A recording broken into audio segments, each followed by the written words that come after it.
الحمد لله نحمده ونستعينه ونستغفره ونعوذ بالله من شرور أنفسنا ومن سيئات أعمالنا. من يهده الله فلا مضل له ومن يضلله فلا هادي له.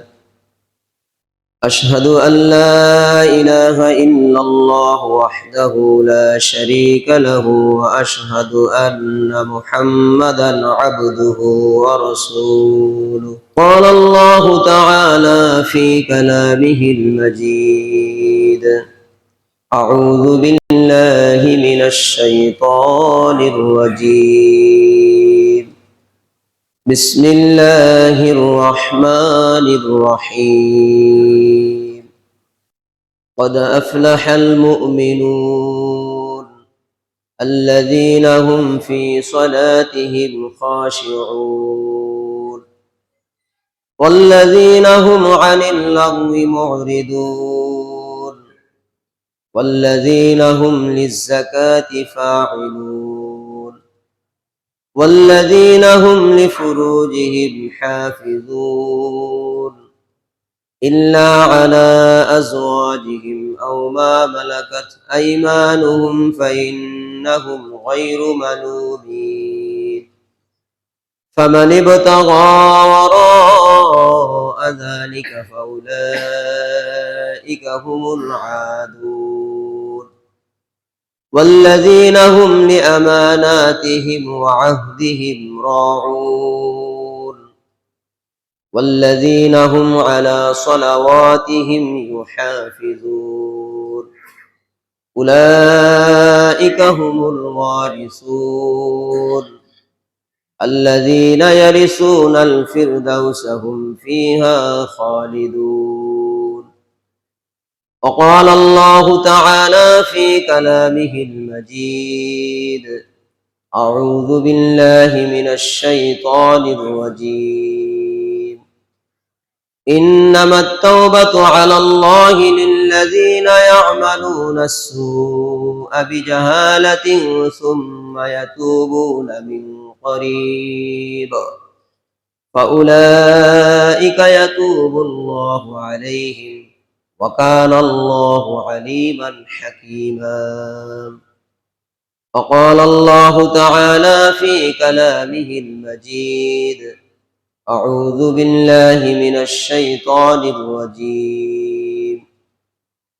إلا الذين تابوا وآمنوا إلا من تاب وآمن وعمل صالحا فأولئك يدخلون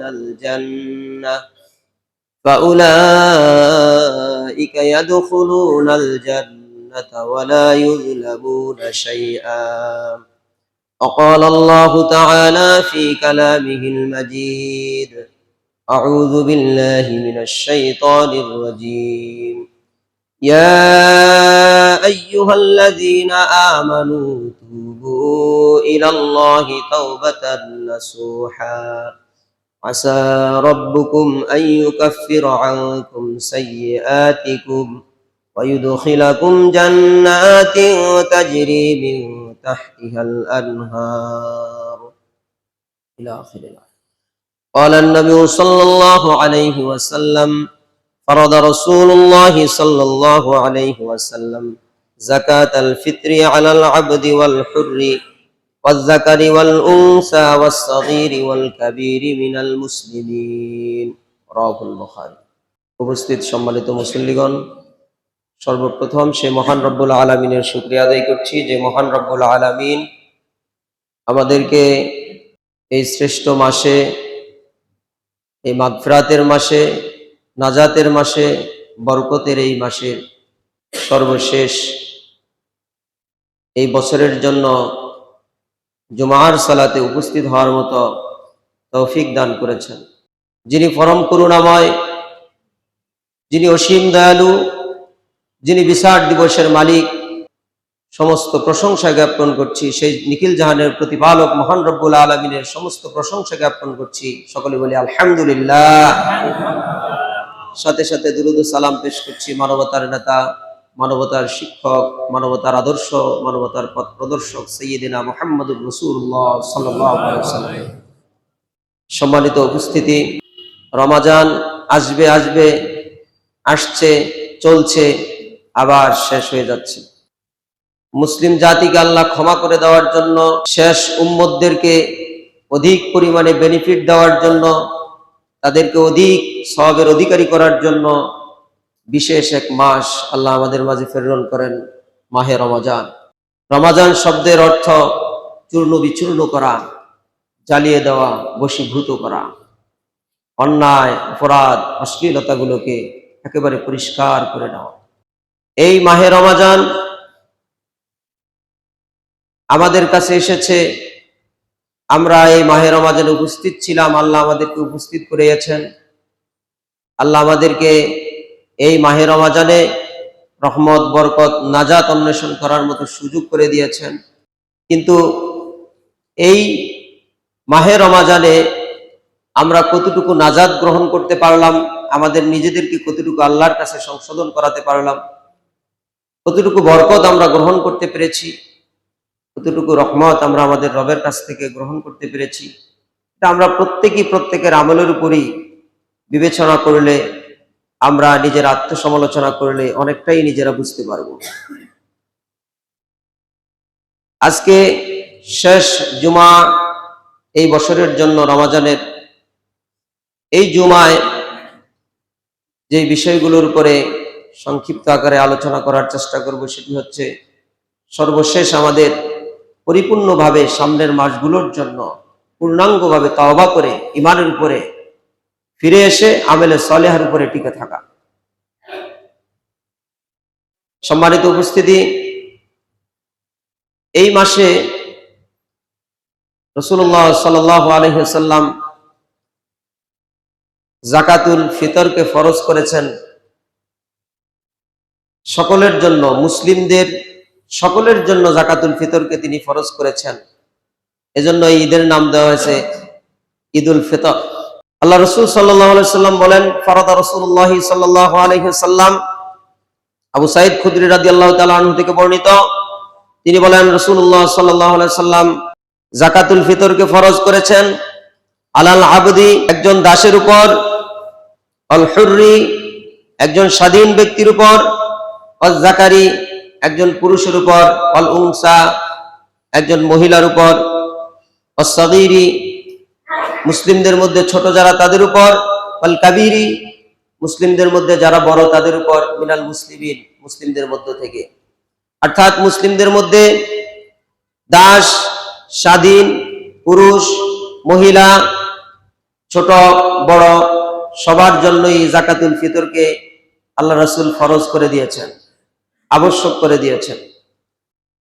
ঈদের পূর্বে যে বাচ্চা জন্মগ্রহণ করবে তার পক্ষ থেকেও যাকাতুল ফিতর আদায় করবে তার দায়িত্বশীলরা, তার অভিভাবকরা, তার ওলিরা। অর্থাৎ যাকাতুল ফিতর অত্যন্ত গুরুত্বপূর্ণ একটি ইবাদত। এটা এজন্যই গুরুত্বপূর্ণ, রাসূলুল্লাহ সাল্লাল্লাহু আলাইহি ওয়াসাল্লাম মুসলমানদের যারা সিয়াম পালন করেছে, এই সিয়ামের মধ্যে অশ্লীল বাক্যালাপ, অযথা অপ্রয়োজনীয় কথাবার্তা, এগুলোর কাফফারা স্বরূপ যাতে করে আল্লাহ এই সমস্ত অপরাধগুলো যেন মোচন করে দেন, সেজন্য যাকাতুল ফিতরকে ফরজ করা হয়েছে।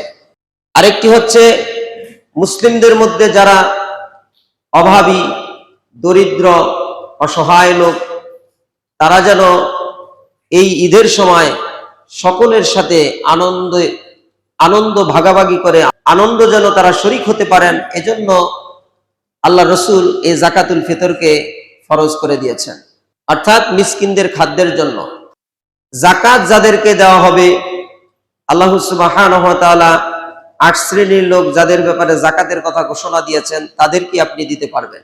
আল্লাহ সুবহানাহু ওয়া তাআলা ঘোষণা করে বলেন, ইন্নামাস সাদাকাতু লিল ফুকারা ওয়াল মাসাকিন ওয়াল আমিলিনা আলাইহা ওয়াল মুআল্লাফাতি কুলুবুহুম ওয়া ফির রিকাবি ওয়াল গারিমিনা আলাইহা আল্লাহ সুবহানাহু ওয়া তাআলা বলেন, নিশ্চয়ই সাদাকা বা যাকাত তাদেরকেই দেবে, তারাই যাকাতের অধিকারী।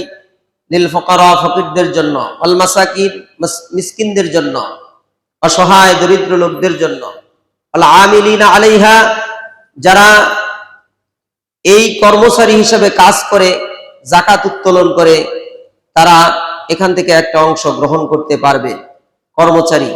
আল মুআল্লাফাতি কুলুবুহুম, যাদের অন্তর ইসলামের দিকে আকৃষ্ট হবে, যারা যাকাত দিলে, অর্থ ব্যয় করলে ইসলামের দিকে ধাবিত হবে, আসবে, তাদেরকে এখান থেকে একটা অংশ দেওয়া যেতে পারে। আল্লাহ কোরআনে বর্ণনা করেছেন, আল মুআল্লাফাতি কুলুবুহুম, আফির রিকাব, দাস মুক্তির জন্য, আল গারিমিনা, ঋণগ্রস্ত ব্যক্তির জন্য, আবনিস সাবিল, আফি সাবিলিল্লাহ, আল্লাহর রাস্তায়, আল্লাহর পথে ব্যয়ের জন্য, অর্থাৎ আল্লাহর রাস্তায় যারা থাকে।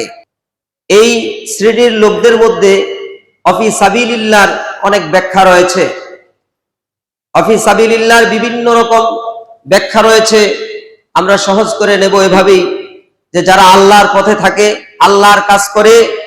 ধরতে পারেন বিষয়টা যুদ্ধের ময়দানের জন্য, ধরতে পারেন বিষয়টা আপনি যারা আল্লাহর দ্বীন প্রতিষ্ঠার জন্য ব্যতিব্যস্ত থাকে তাদের জন্য। আবনিস সাবিল, সর্বশেষ যারা মুসাফির, তারা এই যাকাত গ্রহণ করতে পারবে, তাদের জন্য। আল্লাহ সুবহানাহু ওয়া তাআলা সুন্দর করে বন্টক করে দিয়ে বলেছেন, ফারিদাতাম মিনাল্লাহ, আল্লাহর পক্ষ থেকে আল্লাহ এভাবে করে এটা ফরজ করেছেন, এভাবে করে এদেরকে দেওয়াটা আল্লাহ আবশ্যকীয় করে দিয়েছেন। আমরা যাকাত দেব বা ফিতরা দেব এই সমস্ত লোকদেরকে লক্ষ্য করে, যারা সমাজের ভিতরে এই কয়েক শ্রেণী যাদের কথা আল্লাহ ঘোষণা করেছেন, তাদেরকে আমরা দেব। তাহলে আমাদের সঠিক জায়গায় যাকাত এবং ফিতরা আমরা প্রয়োগ করা, অর্থাৎ প্রদান করা, যাকাত এবং ফিতরাটা দেওয়ার ক্ষেত্রে আমাদের স্বচ্ছতাটা থাকবে, যেহেতু আল্লাহ সুবহানাহু ওয়া তাআলা এদেরকে দেওয়াটা আমাদের জন্য আবশ্যক করেছেন। সম্মানিত উপস্থিতি, এই যাকাতুল ফিতর কেউ যদি ঈদের সালাতের পূর্বে দেয়, আল্লাহ রাসূল বলেছেন তার যাকাতুল ফিতর হিসাবে গ্রহণ করা হবে। আর কেউ যদি ঈদের সালাতের পরে দেয়, সেই দানটা তার জন্য সাধারণ দানের পর্যায়ভুক্ত হবে, অর্থাৎ সেটা যাকাতুল ফিতর আর হবে না। তাহলে আমরা ঈদের সালাতে যাওয়ার পূর্বেই যাকাতুল ফিতর আদায় করব। রাসূলুল্লাহ সাল্লাল্লাহু আলাইহি ওয়াসাল্লাম যাকাতুল ফিতর দেওয়ার জন্য বলেছেন, সাআম মিন তাআম। রাসূলের যুগে সাহাবীরা, আল্লাহ রাসূলের যুগে কুন্না নুখরিজু ফি আহদি রাসূলিল্লাহি সাল্লাল্লাহু আলাইহি ওয়াসাল্লাম, রাসূল সাল্লাল্লাহু আলাইহি ওয়াসাল্লামের যুগে তারা যাকাতুল ফিতর তাদের উপর আবশ্যকীয়, অর্থাৎ ফরজ করা হয়েছে একসা পরিমাণে খাদ্যের মাধ্যমে। সাআম মিন তাআম। সাহাবীরা বর্ণনা করেও দিলেন যে আমাদের সমাজের তাআম ছিল শাঈর, জাবিব, আকিদ, তামাক, অর্থাৎ জব, কিসমিস, পনির এবং খেজুর, এগুলো আমাদের সমাজে খাদ্য ছিল, তাআম ছিল, এগুলো বেশি খেত তারা। আমাদের সমাজেও আমরা খেজুর খাই, আমরা আটার রুটি খাই, আমরা পনির খাই না? কিন্তু এখানে তাহলে কি কথাটা বোঝানো হচ্ছে? বিষয়টা হলো এই যে যেই জায়গার যেই প্রধান খাদ্য, সেই খাদ্যটি যাকাতুল ফিতর হিসাবে আদায় করবে মানুষ। আমাদের দেশের প্রধান খাদ্য, আমরা ভাত খাই চাল দিয়ে ভাত রান্না করা হয়। তাই বলে ধান দিয়ে যাকাতুল ফিতর আদায় করলে সেই যাকাতুল ফিতর, বিশেষ করে অনেক উলামায়ে কেরামগণ বলেছেন, সেটা গ্রহণযোগ্য হবে না। যাকাতুল ফিতর প্রধান খাদ্য হিসেবে আমাদের দেশে চাল দিয়ে আমরা আদায় করব। যে চাল খাই, যে দামের চাল আমরা খেয়ে থাকি, সেই দামের চাউল থেকে আমরা জাকাতুল ফিতর আদায় করব। একসা পরিমাণের নীতি গত সপ্তাহে বলেছিলাম, 3.5 কেজি, 2.5 কেজি থেকে 3.5 কেজির মধ্যে আপনি দিয়ে দেন। অর্থাৎ একজনের 3.5 কেজি, 2.5 কেজি থেকে 3.5 কেজি, আপনি যদি আরো স্বচ্ছতা চান 3 কেজি দিয়ে দেন। অপরাধ হবে না, বরং সওয়াব বেশি হবে। আপনার জাকাতুল ফিতর আদায় হয়ে যাবে এবং আপনি অতিরিক্ত দিলেন, আরো সৎকারও সওয়াব পেয়ে যাবেন। কম না দিয়ে, ধোঁকাবাজি না করে সঠিকভাবে আমরা জাকাতুল ফিতর সামান্য একটি বিষয় আমরা আদায় করার চেষ্টা করব ইনশাআল্লাহ। অত্যন্ত দুঃখজনক ব্যাপার, অনেক জায়গায় আমি নিজ হাতে অনেক জায়গায় জাকাতুল ফিতর বন্টন করেছি। জাকাতুল ফিতরের সিস্টেমটাই হলো এক জায়গায় এনে গুছিয়ে সামাজিকভাবে এটা দরিদ্রদের মাঝে বিলি করে দেওয়া। এটা সুন্নাত, আল্লাহ রসুলের যুগে সাহাবীরা এটা করতেন। সেখানে দেখেছি সে যেই দামের চাল খায় সেই দামের চাল সে দেয় না। যেটা গরুকে সিদ্ধ করে মারের মতো করে খাওয়ানো হয় সেই চাল ক্রয় করে দেয়। সামান্য একটি বিষয়, আল্লাহ কত নেয়ামত দিয়েছে, সেখান থেকে আল্লাহ রসুল জাকাতুল ফিতর ফরজ করেছেন। সামান্য 3 কেজি চাল আপনি দিবেন স্বচ্ছতার সাথে, সেটাই আপনার কাছে আল্লাহকে দিতে গিয়ে প্রতারণা শুরু করেছেন। আল্লাহ আপনাকে কখনোই কল্যাণের উপরে রাখবেন না। স্বচ্ছতার সাথে জাকাতুল ফিতর সুন্দর করে যারা পাবে প্রাপ্য তাদেরকে আমরা সুন্দর করে দিয়ে দেব। কম দামের চাল দিয়ে নিজের আমলটাকে নষ্ট করবেন না, যা আপনি খান তাই দেন। সম্মানিত উপস্থিতি, জাকাতুল ফিতর আদায় করতে হবে ঈদের সালাতের পূর্বেই, তাহলে আমাদের জাকাতুল ফিতর হিসাবে গৃহীত হবে। আল্লাহ সুবহানাহু ওয়া তাআলা মাহে রমজানের মাধ্যমে আমাদেরকে পরিশুদ্ধ হওয়ার, পবিত্র হওয়ার সুযোগ করে দিয়েছেন। আমরা যদি আল্লাহ সুবহানাহু ওয়া তাআলার এই নিয়ামতটিকে নিয়ামত মনে না করি, তাহলে আমাদের জন্য হতভাগা, দুর্ভাগা আর কেউ হতে পারে না। আমাদের মতো পথভ্রষ্ট আর কেউ হতে পারে না। আমাদেরকে পূর্ণাঙ্গভাবে তওবা করতে হবে।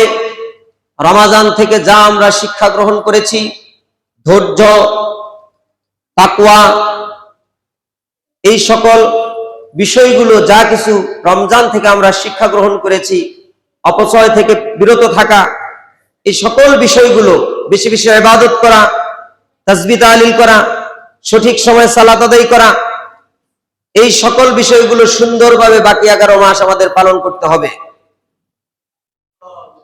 এই শিক্ষাগুলো যদি আমরা গ্রহণ করে নিতে না পারি, তাহলে আমরা মুনাফিকের কাতারে পড়ব।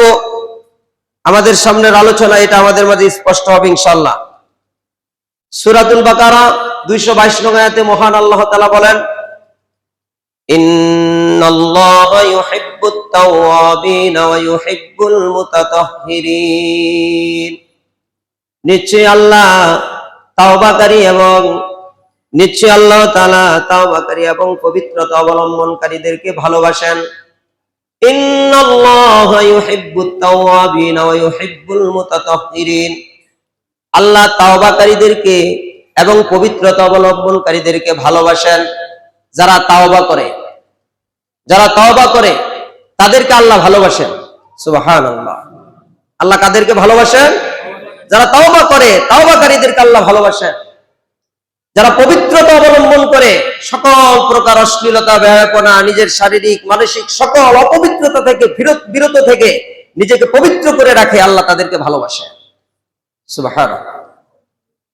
আল্লাহর ভালোবাসা যে পেয়েছে সে কখনোই দুনিয়াতেও বিপদগ্রস্ত থাকবে না, আখেরাতেও সে বিপদগ্রস্ত থাকবে না। সে দুনিয়াতেও সফল, আখেরাতেও সে সফল হবে। তাহলে আমাদের কি করতে হবে? বেশি বেশি তাওবা করতে হবে, পবিত্র থাকতে হবে।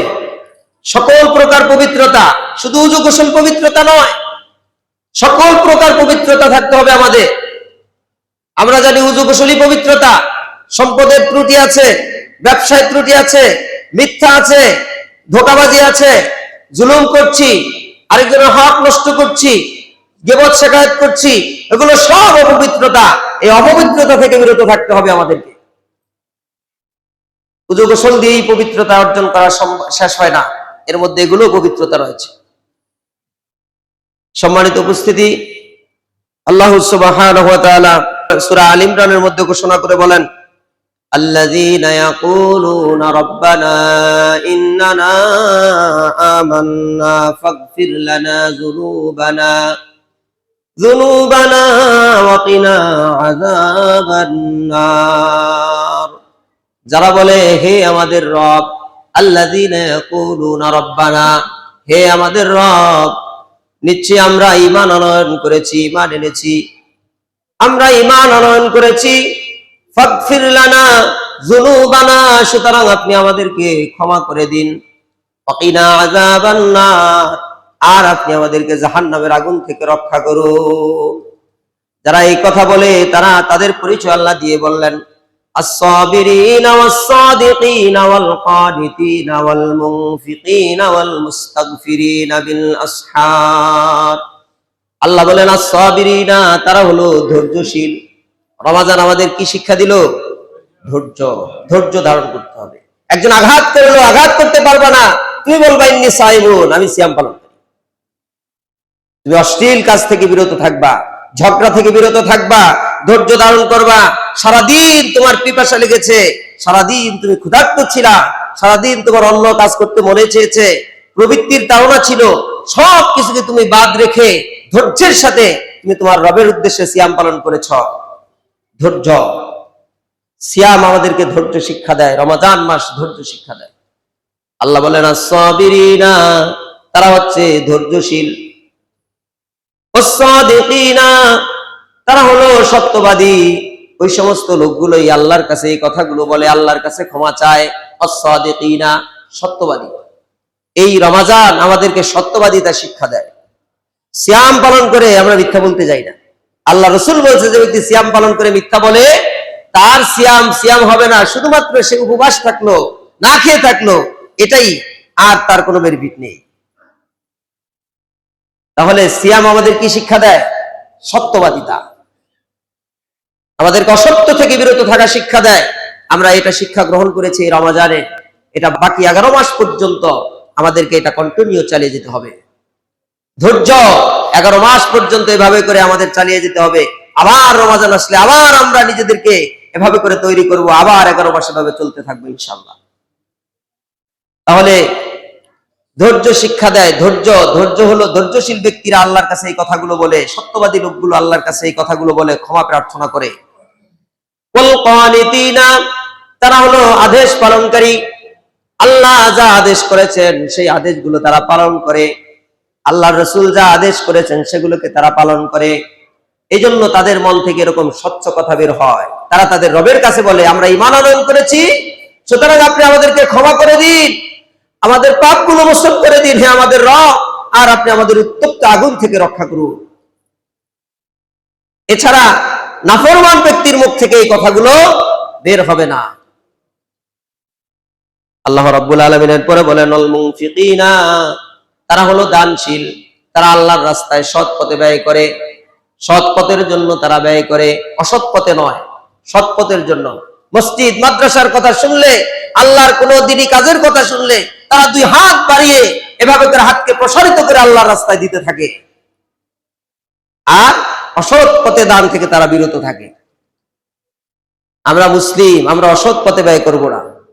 আমরা মুমিন, আমরা অসৎ পথে ব্যয় করব না। অনেক অসৎ রাস্তা আছে, জুয়ার আসর আছে, বাজে ধরনের বেহায়াপনার কাজ আছে, অশ্লীল নৃত্য আছে, যত খারাপ জায়গা আছে এগুলো থেকে বিরত থাকবো। আমার আপনার এই মোবাইলের মধ্যে যদি খারাপ কিছু চলতে থাকে, এখান থেকে টাকার মাধ্যমে কিন্তু এটা চলতে থাকে। অর্থাৎ টাকার মাধ্যমে যদি খারাপ কিছু চলে, তাহলে আপনি খারাপ রাস্তায় ব্যয়কারী হিসাবে পরিগণিত হবেন। ছোট্ট একটি বিষয় দিয়ে বলে দিলাম, এমন অনেক বিষয় রয়েছে। আপনি এটা দিয়ে নিত্য দেখবেন, খারাপ কাজ করবেন, আপনি খারাপ পথে ব্যয়কারী হিসাবে পরিগণিত হবেন। এটা দিয়ে ভালোটা দেখারও সুযোগ আছে। এরকম অনেক এক্সাম্পল রয়েছে। আল্লাহ রাব্বুল আলামিনের পরে বলেন ওয়াল মুস্তাগফিরিনা বিল আসহার, তারা হলো শেষ রাতে সালাত আদায়কারী। এই যে রমজানে আমরা সন্ধ্যা রাতে, শেষ রাতে আমরা সালাত আদায় করেছি, দাঁড়িয়েছি, রবের কাছে ক্ষমা প্রার্থনা করেছি, কিয়ামুল লাইল করেছি। রমজান আমাদেরকে এগুলো শিক্ষা দিয়েছে। দেখেন যতগুলো বৈশিষ্ট্যের কথা বলা হয়েছে এখানে, সকল বৈশিষ্ট্যগুলো এই রমজানের সাথে সম্পৃক্ত। তাহলে আমরা এগুলো যদি অর্জন করতে পারি তাহলে আমাদের মনটা স্বচ্ছ হবে। নাফরমান লোকদের চোখের পানি পড়ে না, আল্লাহকে ডাকতে চেয়েও সে ডাকতে পারে না, তার মন নরম হয় না, তার রবের কাছে সে বলতে পারে না। সম্মানিত উপস্থিতি, আল্লাহ সুবহানাহু ওয়া তাআলা সূরা আল ইমরান 135 থেকে 36 নং আয়াতের মধ্যে ঘোষণা করে বলেন, والذين إذا فعلوا فاحشة أو ظلموا أنفسهم ذكروا الله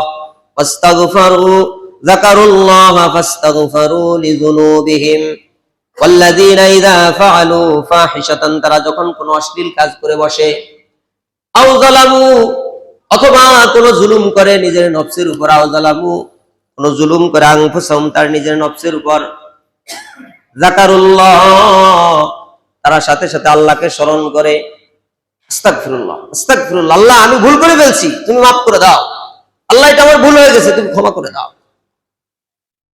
তারা যদি কোনো ওয়াইদা ফাআলু ফাহিশাতান আও যালামু, কোনো যদি অশ্লীল কাজ করে বসে, কোনো পাপ যদি হয়ে যায়, নিজে যখন বুঝতে পারে, আও যালামু আনফুসাহুম, অথবা তারা যদি কোনো নিজের নফসের উপর জুলুম করে, যাকারুল্লাহ, তারা আল্লাহকে স্মরণ করে।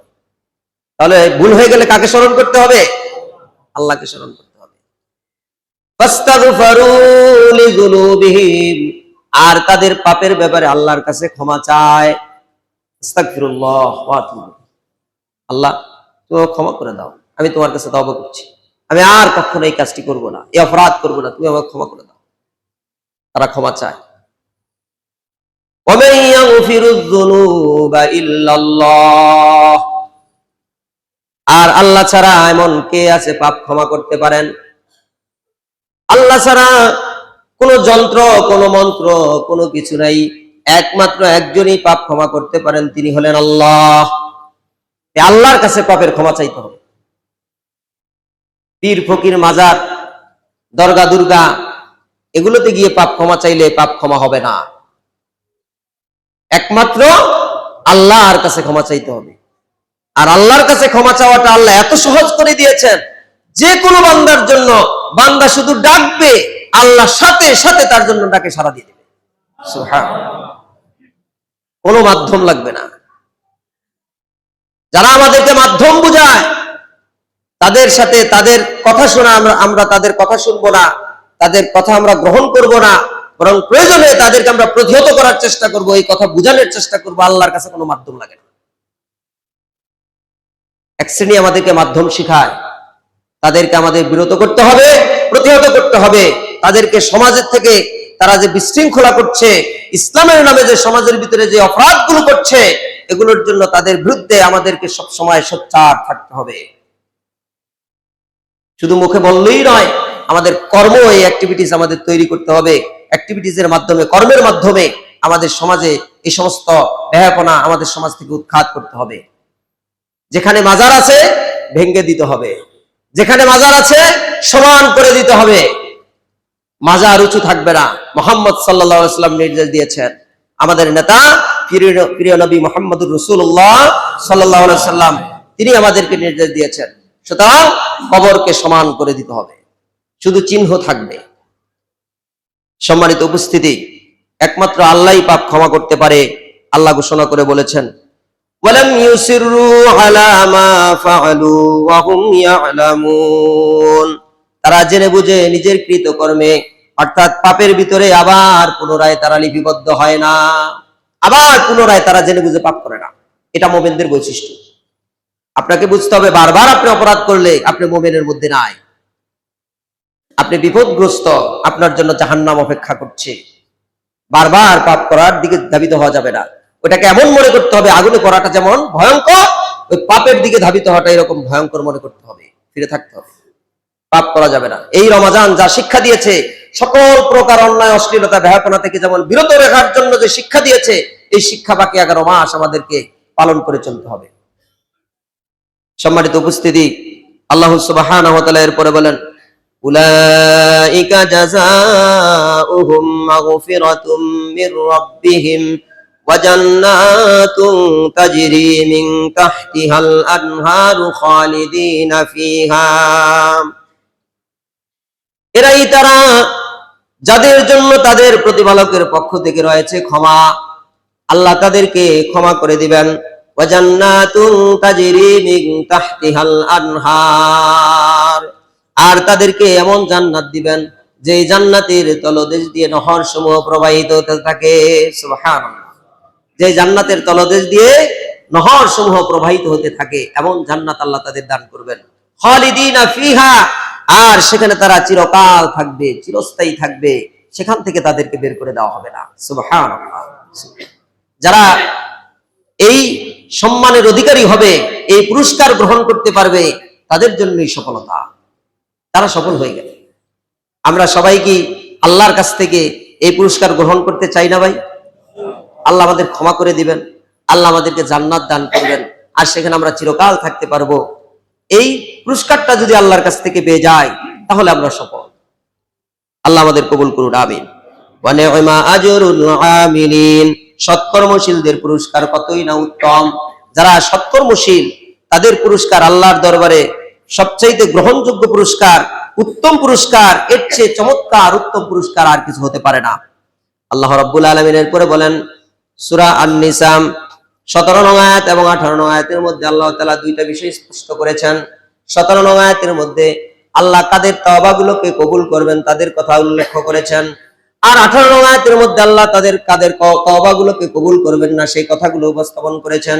আল্লাহ রাব্বুল আলামিন বলেন, ইন্নামাত তাওবাতু আলাল্লাহি লিল্লাযিনা ইয়া'মালুনাস সুআ বিজাহালা সুম্মা ইয়াতুবুনা মিন করিব।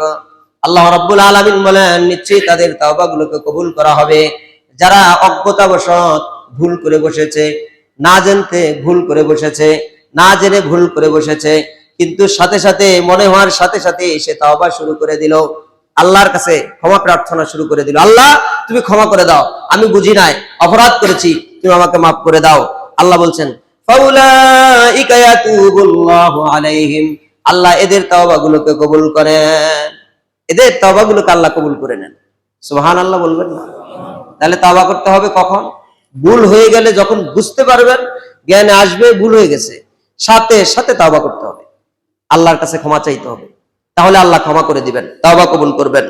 ওয়া কানাল্লাহু আলিমান হাকীমা, আল্লাহ হলেন মহাজ্ঞানী, মহাবিজ্ঞানী। আপনি আমি কি করছি সব কিছু কে জানেন? আল্লাহ জানেন। কেমনে তওবা করতেছেন, মনে কি বলতেছে সব কে জানেন?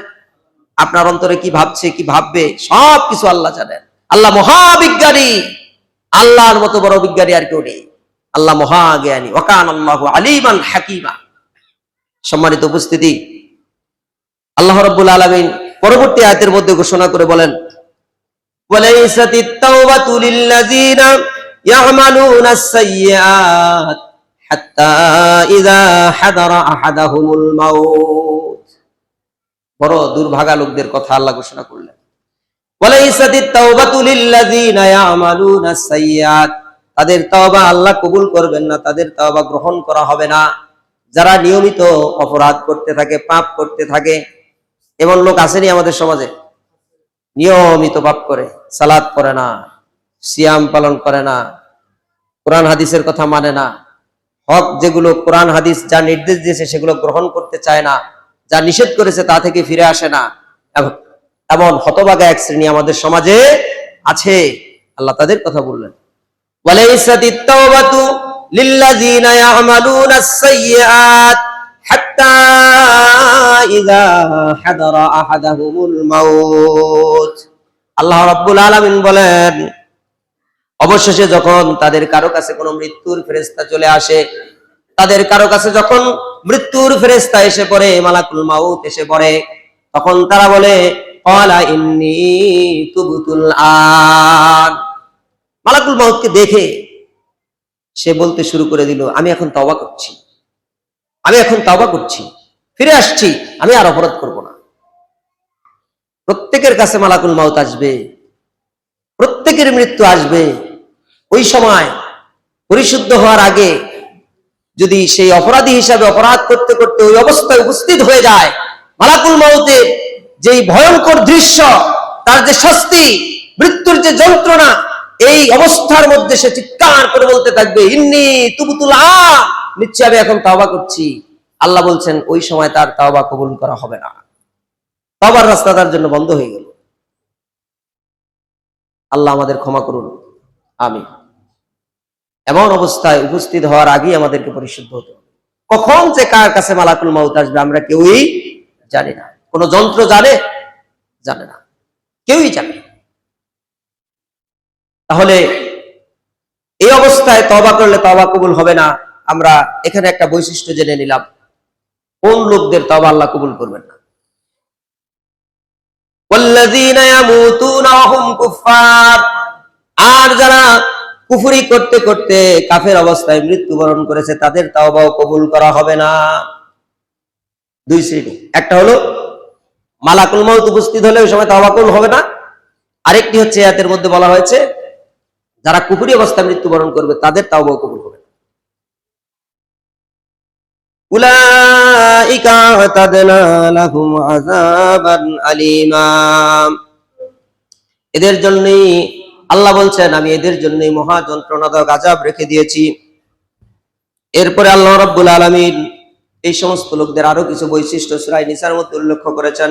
সূরা নিসা 137 এবং 38 নং আয়াতের মধ্যে আল্লাহ তাআলা ঘোষণা করে বলেন, ইন্নাল্লাযীনা আমানু সুম্মা কাফারু সুম্মা আমানু সুম্মা কাফারু, আল্লাহ বলেন নিশ্চয়ই যারা ঈমান আনয়ন করেছে, ঈমান এনেছে, সুম্মা কাফারু, অতঃপর আবার কুফরিতে ফিরে গেল, সুম্মা আমানু, আবার ঈমান আনয়ন করলো, সুম্মা কাফারু, আবার কুফরি করলো।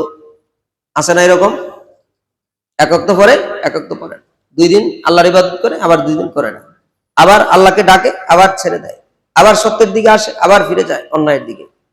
আল্লাহ বলছেন ইন্নাল্লাযীনা আমানু, নিশ্চয়ই যারা ঈমান আনয়ন করেছে, সুম্মা কাফারু, অতঃপর আবার কুফরি করেছে, সুম্মা আমানু, অতঃপর আবার ঈমান আনয়ন করেছে, সুম্মা কাফারু, আবার কুফরি করেছে, সুম্মাজদাদু কুফরান লাম ইয়াকুনিল্লাহু লিয়াগফিরা লাহুম ওয়া লা লিয়াহদিয়াহুম সাবিলা, আর এই কুফরিকে দিন দিন বৃদ্ধি করেই তুললো। আল্লাহ বললেন আল্লাহ ওই লোককে ক্ষমাও করবেন না আর তাকে হেদায়েতের রাস্তাও দেখাবেন না। তাহলে নিয়মিত ঈমান আনবেন, ছেড়ে দিবেন, কুফরি করবেন, রমাজানে ইবাদত করেছেন, ধৈর্য ধারণ করেছেন, সালাত আদায় করেছেন, রমাজানে কোরআন তেলাওয়াত করেছেন, রমাজানে সত্যের উপরে ছিলেন, রমাজানে দান সদকা করেছেন, সব ঠিক আছে, রমাজান চলে গেল, সব ছেড়ে দিলাম, আবার সে অবস্থায় ফিরে যাবে। আল্লাহ বলছে এদেরকে হেদায়েতের রাস্তাও দেখাবেন না, আল্লাহ এদের ক্ষমাও করবেন না। নাউজুবিল্লাহ। আমরা যারা এখানে আজকে আলোচনা শুনছি, আমরা অবশ্যই দৃঢ়তার সাথে এই বিষয়টিকে গ্রহণ করে নিব, পূর্ণাঙ্গভাবে তওবা করে আজ থেকে পরিশুদ্ধ জীবনের দিকে চলতে থাকবো যতদিন বেঁচে থাকি। আমাদের এটাই থাকবে এখন থেকে লক্ষ্য উদ্দেশ্য। আল্লাহ রাব্বুল আলামিন এই লোকগুলোর পরিচয় দিলেন, বাশশিরিল মুনাফিকিন, বাশশিরিল মুনাফিকিন বিআন্না লাহুম আযাবান আলীমা। আল্লাহ রাব্বুল আলামিন বলেন মুনাফিকদেরকে সুসংবাদ দাও যে নিশ্চয়ই তাদের জন্যই রয়েছে যন্ত্রণাদায়ক আযাব। এই লোকগুলো মুনাফিক, এই লোকগুলো মুনাফিক, অর্থাৎ ঈমান আনে ছেড়ে দেয়, ঈমান আনে কুফরি করে, ঈমান আনে কুফরি করে, এরা হচ্ছে মুনাফিক। তাহলে মুনাফিকদের জন্য রয়েছে যন্ত্রণাদায়ক আযাব, বেদনাদায়ক আযাব। এই যন্ত্রণাদায়ক আযাব তাদেরকে পাকড়াও করবে। আল্লাহ রাব্বুল আলামিন সূরা আল ইমরানের 3 নং সূরার 90 নং আয়াতের মধ্যে ঘোষণা করে বলেন, ইন্নাল্লাযীনা কাফারু বা'দা ঈমানিহিম সুম্মাজদাদু কুফরান লান তুকবালা তাওবাতুহুম। আল্লাহ রাব্বুল আলামিন বলেন নিশ্চয়ই যারা কুফরি করে, ইন্নাল্লাযীনা কাফারু, নিশ্চয়ই যারা কুফরি করে, বা'দা ঈমানিহিম, ঈমান আনয়ন করার পর, ঈমান আনয়ন করার পর যারা কুফরি করে, সুম্মাজদাদু কুফরান লান তুকবালা তাওবাতুহুম, এইভাবে কুফরিকে বৃদ্ধি করতে থাকে, আল্লাহ বললেন তাদের তওবা আল্লাহ কবুল করেন না। উলাইকা হুমুদ দাল্লুন, এরাই হলো পথভ্রষ্ট, এরাই হলো দিশেহারা, এরাই হলো বিপদগ্রস্ত।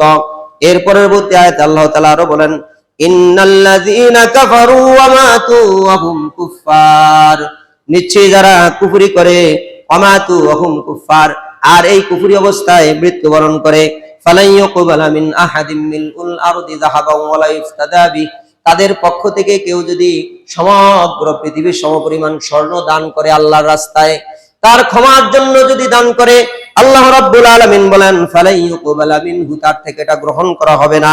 উলাইকা লাহুম আযাবুন আলীম, তাদের জন্যই রয়েছে বেদনাদায়ক আযাব। ওমা লাহুম মিন নাসিরিন, আর তাদের জন্য কোনো সাহায্যকারী থাকবে না। যারা ঈমান আনয়ন করলো, কুফরি করলো, আল্লাহ বলছেন, আর এই কুফরিকে দিন দিন করে বৃদ্ধি করে তুললো, তাদের তাওবা আল্লাহ কবুল করেন না। তাওবার উপরে আলোচনা করছি যে রমজানের শেষ জুমা আমাদের তাওবা করে পুরো 11 মাস এভাবে করে চলতে হবে। যা শিখেছি তা মনে প্রাণে দৃঢ়তার সাথে আমরা মেনে নিয়ে চলতে থাকবো। সম্মানিত উপস্থিতি, পরবর্তী আয়াতে আল্লাহ বললেন, যারা কুফরি করে আর কুফরি অবস্থায় মারা যায়, একজন লোক এশারের সালাত করলো না কিন্তু ফজরের পূর্বে মারা গেল, সে কুফরি অবস্থায় মারা গেল। ইচ্ছা করে যে ব্যক্তি সালাত ছেড়ে দিল, আল্লাহ রাসূল বললেন, মান তারাকা সালাতা মুতাআম্মিদান ফাকাদ কাফার, যে ব্যক্তি ইচ্ছা করে সালাত ছেড়ে দিল সে ব্যক্তি কাফের। যে ব্যক্তি ইচ্ছা করে সালাত ছেড়ে দিল সে আমাদের দলভুক্ত নয়। যে ব্যক্তি ইচ্ছা করে সালাত ছেড়ে দিলে সে কুফরি করলো, সে শিরকি করলো। এজন্য সালাত ছাড়া যাবে না, সালাত আদায় করতে হবে। এই যে রমজানে আমরা সালাত আদায় করার শিক্ষা গ্রহণ করেছি, আমরা সালাত আদায় করলে আমাদের পাপগুলো আল্লাহ রাসূল বলছেন এমন করে আল্লাহ মোচন করে দিবে। আল্লাহ রাসূল বলছে, তোমাদের কারো বাড়ির কাছে, বাড়ির নিকটে যদি একটি ডোবা কিংবা পুকুর থাকে, সেখানে যদি 5 বার তোমরা গোসল করো, তোমাদের শরীরে কি কোনো ময়লা থাকবে? সাহাবীরা বললেন না। আল্লাহ রাসূল বললেন, ঠিক অনুরূপ ভাবে ওই ব্যক্তি যে 5 ওয়াক্ত সালাত আদায় করে সঠিকভাবে, সঠিক সময়, নির্ধারিত সময় জামাতের সাথে, ওই ব্যক্তির সকল পাপগুলো আল্লাহ এইভাবে করে সুন্দর করে মোচন করে দেন। সুবহানাল্লাহ। এর চেয়ে উত্তম ঘোষণা আর কিছু হতে পারে না। আমরা সেই সালাত আদায় করি না, আর সেই সালাত আদায় করতে গিয়ে আমরা অমনোযোগের সাথে সালাত আদায় করে থাকি। সম্মানিত উপস্থিতি, আল্লাহ সুবহানাহু ওয়া তাআলা সূরা নিসা 146 নং আয়াতের মধ্যে আরো ঘোষণা করে বলেন, ইল্লাল্লাযীনা তাবু ওয়া আসলাহু ওয়া আতাসামু বিল্লাহি ওয়া আখলাসু দীনাহুম লিল্লাহ ফাউলাইকা মাআল মুমিনিন। ইল্লাল্লাযীনা তাবু, অবশ্যই যারা তওবা করে, ওয়া আসলাহু, নিজেদেরকে সংশোধন করে নেয়, ওয়া আতাসামু বিল্লাহ, আর আল্লাহকে শক্ত করে ধরে, মজবুত করে ধরে, আল্লাহকে ধরে। আল্লাহকে কি আমরা ধরতে পারবো? আল্লাহ এখানে আয়াত দিয়ে যেটা বুঝিয়েছেন, আল্লাহকে ধরা হচ্ছে আল্লাহর কোরআনকে শক্ত করে ধরা, আল্লাহর হাদিসকে শক্ত করে ধরা। এখন কোরআন আর হাদিস দুইটাকে শক্ত করে ধরে রাখলেন, তাহলে কি হয়ে যাবে? এটার অর্থ হচ্ছে যে কোরআন এবং হাদিসে যা আছে সহিহ সুন্নাহর উপরে, এই আল্লাহর পক্ষ থেকে যা অবতীর্ণ হয়েছে, এই ওহীগুলোকে মনে প্রাণে মেনে নেওয়া, যা নিষেধ করেছে নিষেধ হিসেবে বর্জন করা, যা আদেশ করেছে আদেশ হিসেবে মেনে নেওয়া, এটাই হলো আল্লাহকে ধরা। আল্লাহ বলছে, যারা আল্লাহকে ধরে, ওয়া আখলাসু দীনাহুম লিল্লাহ, এবং আল্লাহর জন্য ঈশীয় দিনে একনিষ্ঠ থাকে, একনিষ্ঠতার সাথে আল্লাহর ইবাদত করে, আল্লাহ বলেন ফাউলাইকা মাআল মুমিনিন, তারাই হচ্ছে মুমিনদের সঙ্গী, তারাই মুমিনদের সঙ্গী হিসাবে বিবেচিত হবে। সুবহানাল্লাহ। কি কি করতে হবে? ইল্লাল্লাযীনা তাবু, অবশ্যই যারা তাওবা করে, ওয়া আসলাহু, নিজেদেরকে সংশোধন করে, পরিশুদ্ধ করে, অপরাধের দিকে যায় না, ওয়া তাসামু বিল্লাহ, আর আল্লাহকে ধরে, অর্থাৎ কোরআন এবং হাদিসকে মেনে নেয়, এটার উপরে আমল করতে থাকে, ওয়া আখলাসু দীনাহুম লিল্লাহ, এবং আল্লাহ যেই দিন দিয়েছে, ইসলাম দিয়েছে, এই দিনের উপরে সে একনিষ্ঠতার সাথে থাকে। আল্লাহ বললেন ফাউলাইকা মাআল মুমিনিন, আল্লাহ বলেন এরাই হচ্ছে মুমিনদের সঙ্গী, এদেরকে মুমিনদের সঙ্গী হিসেবে গণ্য করা হবে। ওয়াসাউফা ইউতিল্লাহুল মুমিনিনা আজরান আযীমা, আর আল্লাহ শীঘ্রই মুমিনদেরকে মহা পুরস্কার দান করবেন। সুবহানাল্লাহ। আমরা মহা পুরস্কারের আশায় রয়েছি, আল্লাহ আমাদেরকে মহা পুরস্কার দান করবেন। আমরা এই বৈশিষ্ট্যগুলো অর্জন করব ইনশাআল্লাহ। সম্মানিত উপস্থিতি, আল্লাহ সুবহানাহু ওয়া তাআলা সূরা মারিয়ামের 60 নং আয়াতের মধ্যে ঘোষণা করে আরো বলেন, ইল্লা মান তাবা ওয়া আমানা ওয়া আমিলা সালিহান। আল্লাহ তাআলা বলেন, ইল্লা মান তাবা, যারা তাওবা করে, ওয়া আমানা, ঈমান আনয়ন করে, ওয়া আমিলা সালিহা, সৎকর্ম করে, তিনটা বৈশিষ্ট্য। ইল্লা মান তাবা, যারা তাওবা করে, ওয়া আমানা, যারা ঈমান আনে, আল্লাহর প্রতি দৃঢ় বিশ্বাস স্থাপন করে। তাওবার মানে হলো ফিরে আসা, অপরাধ থেকে সরে আসা, এরপরে সেই ঈমানের উপরে এসে দৃঢ়তার সাথে তার রবকে মনে প্রাণে বিশ্বাস করে নেয়। ওয়া আমিলা সালিহা, এবং সৎকর্ম করতে থাকে। ফাউলাইকা ইয়াদখুলুনাল জান্নাহ। সুবহানাল্লাহ। আল্লাহ বলেন, এরা জান্নাতের মধ্যে প্রবেশ করবে। সুবহানাল্লাহ। তবে ওই ব্যক্তি প্রবেশ করতে পারবে না যে ইল্লা মান তাবা, তাওবা করে না কিন্তু ঈমানের উপরে আছে। তাওবা করে না, ঈমানের উপরে কি বুঝেন? যে সে নিজেকে মনে করে সে মুমিন, মুসলমান, কিন্তু সে আসলে অপরাধের রাস্তায় ধাবিত হচ্ছে, তাওবা করছে না, আল্লাহর কাছে ক্ষমা চাচ্ছে না। ওই ব্যক্তি এটার ভিতরে প্রবেশ করতে পারবে না। তাওবা করতে হবে, অপরাধ থেকে ফিরে থাকতে হবে, অপরাধের রাস্তাগুলো থেকে ফিরে এসে পূর্ণাঙ্গভাবে ঈমানের ভিতরে প্রবেশ করতে হবে। আর দৃঢ় বিশ্বাসের সাথে যদি আপনি ঈমান আনয়ন না করেন, তাহলে আপনার এটা কার্যকর হবে না। ঈমান আনলেন কিন্তু আমলে সালেহা যখন না করবেন, তাহলে এটা কার্যকর হবে না। এজন্য ঈমানের বিষয়টা হচ্ছে মুখে স্বীকার করা, অন্তরে বিশ্বাস করা, কর্মে বাস্তবায়ন করা। মুখে স্বীকার করা, অন্তরে বিশ্বাস করা, কর্মে বাস্তবায়ন করা, এটাই হলো ঈমান। তাহলে ঈমান ঠিক থাকবে। কর্মে বাস্তবায়ন মানে ওয়া আমিলা সালিহা। ফাউলাইকা ইয়াদখুলুনাল জান্নাহ, এরা জান্নাতে প্রবেশ করবে। ওয়ালা ইউযলামুনা শাইআ, আর তাদের উপর কোনো জুলুম করা হবে না। সম্মানিত উপস্থিতি, আল্লাহ সুবহানাহু ওয়া তাআলা সূরা আল ফুরকানের 70 নং আয়াতের মধ্যে আরো বলেন, ইল্লা মান তাবা ওয়া আমানা ওয়া আমিলা সালিহান ওয়া আমিলা আমালান সালিহা, যারা তাওবা করে, ঈমান আনয়ন করে, আমলে সালিহা করে, ফাউলাইকা ইউবাদদিলুল্লাহু সাইয়্যাতিহিম হাসানাত। আল্লাহ বলেন, এদের অপরাধগুলোকে, অন্যায়গুলোকে আল্লাহ নেক দিয়ে পরিপূর্ণ করে দেন। সুবহানাল্লাহ। আপনি ভুল করেছেন, অপরাধ করেছেন, আল্লাহ নেক দিয়ে এটা পরিপূর্ণ করে দিবে, আপনি যদি এই তিনটা বৈশিষ্ট্য অর্জন করতে পারেন। তাহলে আমাদের এই বৈশিষ্ট্যগুলো অর্জন করতে হবে, আমরা তাহলে আল্লাহর পক্ষ থেকে এই নিয়ামতগুলো পেয়ে যাব। সম্মানিত উপস্থিতি, সর্বশেষ যে আয়াত না বললেই নয়, সে আয়াতটি হচ্ছে সূরা তাহরীম 8 নং আয়াত। আল্লাহ বলছেন কেমন তওবা আপনি করবেন। ইয়া আইয়ুহাল্লাযীনা আমানু তুবু ইলাল্লাহি তাওবাতান নাসুহা, এই বান্দারগণ, তোমরা আল্লাহর কাছে তওবা করো, একনিষ্ঠতার তওবা, আন্তরিকতার তওবা, একনিষ্ঠ যে তওবা, একেবারে পিওর ভাবে তওবা করো, মনের ভিতর থেকে আল্লাহর জন্য আন্তরিকতার সাথে তওবা করো, নিজেকে সংশোধন করার জন্য পূর্ণাঙ্গভাবে ফিরিয়ে রাখো। ইয়া আইয়ুহাল্লাযীনা আমানু তুবু ইলাল্লাহি তাওবাতান নাসুহা। আমাদের সমাজে এটাকে অনেক অনেক ভাবে ব্যাখ্যা করে থাকেন।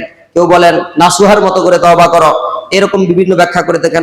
অথচ এর অর্থ হচ্ছে তাওবাতুন নাসুহা মানে হলো একনিষ্ঠতা, আন্তরিকতার সাথে তওবা করা, সকল প্রকার অশ্লীলতা, বেহায়াপনা থেকে ফিরে থাকা। সম্মানিত উপস্থিতি, আল্লাহ বললেন, আসা রাব্বুকুম আইয়ুকাফিরা আনকুম সাইয়্যাতিকুম ওয়া ইদখিলাকুম জান্নাতিন তাজরি মিন তাহতিহাল আনহার। তাহলে আশা করা যায় তোমাদের রব তোমাদের পাপগুলো ক্ষমা করে দিবেন, আর তিনি তোমাদেরকে এমন এক জান্নাতের মধ্যে প্রবেশ করাবেন যার তলদেশ দিয়ে নহরসমূহ প্রবাহিত হতে থাকে। সুবহানাল্লাহ।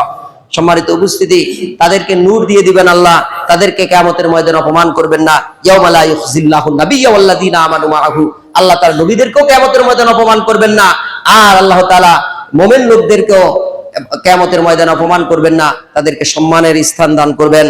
আর তাদের চতুর্দিকে নূর থাকবে, নূরুহুম ইয়াসআ বাইনা আইদিহিম ওয়া বিআইমানিহিম, তাদের ডানে, তাদের সামনে, তাদের ডানে নূর ছুটাছুটি করবে। তখন তারা বলবে, ইয়াকুলুনা রাব্বানা আতমিম লানা নূরানা ওয়াগফির লানা, হে আমাদের রব, তুমি আমাদেরকে নূর দিয়ে পূর্ণ করে দাও, আমাদেরকে নূর দিয়ে পূর্ণ করে দাও, আমাদের পাপগুলো তুমি ক্ষমা করে দাও। ইন্নাকা আলা কুল্লি শাইইন কাদির, নিশ্চয়ই তুমি সকল বিষয়ে সর্বশক্তিমান, তুমি ইচ্ছে করলে সব করতে পারো। তাহলে তাওবার উপরে আলোচনা করেছি। তাওবা আমাদের অতীব জরুরি একটি বিষয়। তাওবা আমাদের করতে হবে, অপরাধ থেকে ফিরে আসতে হবে, ঈমানের উপরে দৃঢ় থাকতে হবে, আমলে সালেহা করতে হবে। আর রমাজানের যত শিক্ষাগুলো আমাদের জন্য আছে, এই শিক্ষাগুলোকে মনে প্রাণে দৃঢ়তার সাথে আমাদেরকে মেনে নিতে হবে, যাতে করে বাকি 11 মাস পর্যন্ত আমরা এই রমাজানের শিক্ষা থেকে শিক্ষিত হয়ে, এই রমাজানের শিক্ষা গ্রহণ করে আমরা যেন সুন্দর করে আমাদের বাকি 11 মাস সুন্দর করে যেন নিজেদের জীবনটাকে পরিচালনা করতে পারি। আল্লাহ যেন আমাদেরকে ক্ষমা করে দেন, আল্লাহ যেন আমাদেরকে সফল ব্যক্তিদের অন্তর্ভুক্ত করেন, আল্লাহ যেন আমাদেরকে হেদায়েতের উপরে রাখেন, আল্লাহ যেন আমাদেরকে প্রকৃত মুসলিম হিসেবে কবুল করেন। এজন্য আমরা সর্বোচ্চ প্রচেষ্টা করব। আল্লাহ আমাদের কবুল করুন, আমিন। আল্লাহ রাসূল ঈদের মাঠে মা বোনদেরকে আসার জন্য খুব জোরালো তাগিদ দিয়েছেন, এমনকি যারা ঋতুবর্তী তাদেরকে আসতে বলেছেন, যে এসে তারা যেন দোয়ায় শরীক হয়। অনেকে বলছেন আমাদের কারো কারো ওড়না নেই, গা ঢাকার মতো ভালো কোনো পোশাক নেই। এখন তো আলহামদুলিল্লাহ শুকরিয়া করার শেষ নেই, কত পোশাক আদি আমাদের মাঝে আছে। তারপরে আমাদের মা বোনরা, আমাদের ছেলে মেয়েরা উলঙ্গ পোশাক পরে বেড়ায়। ধিক্কার, দুঃখজনক। ইহুদি খ্রিস্টানকে অনুসরণ করে, আবার বলে ইহুদি খ্রিস্টানদের বিরুদ্ধে যুদ্ধে নামবো আমরা। আছে না? আপনাকে যদি প্রশ্ন করি আপনি ইহুদিকে কতটুকু মানেন আর আল্লাহর রাসূলকে কতটুকু মানেন, যদি প্রশ্ন করি, আপনাকে পরীক্ষা করি, আপনার ভিতরে অন্তত 70%-এর উপরে পাবো আপনি ইহুদি খ্রিস্টানদের মানেন। আমি প্রমাণ করে দিতে পারবো। রাসূলকে আপনি 30%-ও মানেন না, আমি প্রমাণ করে দিতে পারবো। সেভাবেই চলছেন, সেভাবেই পরিবার চলছে। সাবধান হয়ে যান। আপনার মতো মুনাফিক আল্লাহ কোথায় রাখবে সে ব্যবস্থা আল্লাহ করে রেখেছেন। ইহুদি খ্রিস্টানকে অনুসরণ করা যাবে না। আপনার ছেলে কি করে বাজি পুঠাতে যায়, আপনার ছেলে কি করে, আপনার মেয়ে উলঙ্গ পোশাক নিয়ে বাজারে যায়, মার্কেটে যায়, আপনার ওয়াইফ কিভাবে যায়। মা বোনরা এখানে আছেন, আপনার আনুগত্য প্রকাশ যদি না করেন, আপনার যা ইবাদত করেছেন সব কিছু চলে যাবে, আপনি জাহান্নামী হবেন। আল্লাহ রাসূল যেমন জাহান্নামীর দৃশ্য দেখে বললেন যে আমি এমন দৃশ্য আর কখনো দেখিনি, যে সেখানে মহিলারা, অধিক পরিমাণে মহিলাদেরকে জাহান্নামে নিক্ষেপ করা হচ্ছে, জাহান্নামের মধ্যে রয়েছে তারা। এই কথা সাহাবীরা জানতে চেয়েছিলেন কারণ কি, তখন বলা হলো এটার কারণ হলো এটা, তারা হলো অবাধ্য, তারা হলো অকৃতজ্ঞ। স্বামী তার জন্য শ্রম দেয়, পরিশ্রম করে, সবকিছু করে, হঠাৎ সে তার বিরোধিতা মনের একটা কিছু আসলি বলে যে তুমি আমার জন্য কি করেছো। এই কথা মা বোনরা বলবেন না। আপনার স্বামী আপনার জন্য যথেষ্ট শ্রম দেয়, এটা আপনাকে স্বীকার করে নিতে হবে, এবং আপনাকে ইসলামিক রুলস অনুযায়ী যা কিছু সে দেয় সেটাই আলহামদুলিল্লাহ করে মেনে নিতে হবে। এজন্য আপনি নিজ দায়িত্বে একটু ব্যতিক্রম হলেই রাগারাগি করে, আপনার স্বামীর সাথে বাজে ধরনের বিহেভিয়ার করে তাকে ঘরে রেখে আপনি মার্কেটে চলে যাবেন, যে তুমি এটা কিনতে পারো না, এটা ভালো না, এটা এরকম হয়েছে, এটা সেরকম হয়েছে, কম করে 50টা দোষ ধরে তারপরে মার্কেটে আপনি চলে যান। আপনার স্বামী ব্যর্থ হয়ে বলে যা, এবার তুমি যাও, আমি তোমাকে টাকা দিয়ে দিলাম, তুমি কিনে নিয়ে আসো। বিষয়টা এরকম হয় কিনা? আপনাদের পরিবারে হয় কিনা জানি না, কিন্তু কিছু কিছু পরিবারের কথা এরকম আমি শুনি মাঝে মাঝে। এগুলো থেকে আমাদের মা বোনরা বিরত থাকতে হবে। অবশ্যই কল্যাণ আসবে আপনি যদি আপনার স্বামীকে আনুগত্য করেন, নিঃসন্দেহে আল্লাহর পক্ষ থেকে রহমত নাজিল হবে, কল্যাণ আসবেই আসবে। আপনার পরিবার কল্যাণের উপরে থাকবে, আপনি কল্যাণের উপরে থাকবেন। আর যদি আনুগত্য প্রকাশ না করে ইহুদি খ্রিস্টানকে অনুসরণ করেন, নিঃসন্দেহে আযাব আসবে, আপনি শাস্তিপ্রাপ্ত হবেন, ধ্বংস হবেন, জাহান্নামে যাবেন। সম্মানিত উপস্থিতি, আমাদের ঈদুল ফিতরে আসার আগে আমরা খেজুর খাবো। আমরা এক পাশ দিয়ে আসবো রাস্তার, আরেক পাশ দিয়ে যাব, সুন্দর পোশাক পরিধান করে আসব। ঈদ মাঠে যতক্ষণ ইমাম খুতবা দেয় ততক্ষণ আমরা সালাতের পরে ওই খুতবা আমরা অনুসরণ করব, ওই খুতবা আমরা মনোযোগ সহকারে শুনবো। আল্লাহ রাসূলের সাহাবীরা এটাই করতেন। এমনকি আল্লাহ রাসূলের সাহাবীরা অনেক বর্ণনা করেছেন, যতক্ষণ পর্যন্ত খুতবা শেষ না হবে ততক্ষণ পর্যন্ত কেউ উঠতো না, এবং উঠাটা নিষেধ ছিল তাদের জন্য। আবার কেউ কেউ উঠতেন। সম্মানিত উপস্থিতি, আমাদের বহির্বিশ্বে আমরা যেই মুসলিমদের উপর নিপীড়ন নির্যাতন দেখছি, শুধু বহির্বিশ্বে না, আমাদের মুসলিমদের এই বাংলাদেশের মধ্যে হচ্ছে। বামপন্থীরা আমাদের ইসলামের প্রতি যথেষ্ট আঘাত করছে। আমরা সবাই এই ব্যাপারে সোচ্চার থাকবো। আমরা আল্লাহর কাছে দোয়া করব, আমরা চেষ্টা করব তাদেরকে সহযোগিতা করার। আমাদের অনেক ফিলিস্তিনি ভাইয়েরা না খেয়ে ক্ষুধার্ত অবস্থায়, খাবার না পেয়ে ঘাস খায়। আমরা দেখি সে সময় কতটা কষ্ট অনুভব হয় আমাদের। অনেক সময় খাবার না খেতে পেরে, অর্থাৎ ঘাসও পেল না, এমন অবস্থায় সে না খেয়ে ছটফট করে মারাও গিয়েছে। এরকম দৃশ্য আমাদের মাঝে এসেছে। আমরা তাদের সহযোগিতা করব, দোয়া করব। আল্লাহ যেন ফিলিস্তিনি ভাইদেরকে, ভাই বোনদেরকে যেন রক্ষা করেন। যারা মারা গেছেন তাদেরকে যেন আল্লাহ শাহাদাতের মর্যাদা দান করে দেন, আর কাফেরদেরকে যেন আল্লাহ তাআলা দমন করেন, তাদেরকে যেন ধ্বংস করে দেন। আমরা দোয়া করব আল্লাহর কাছে। আমরা আজকে যে আলোচনাগুলো শুনলাম, আল্লাহ তাআলা আমাদের সবাইকে এই আলোচনাগুলো আমল করার তৌফিক দান করুন, আমিন।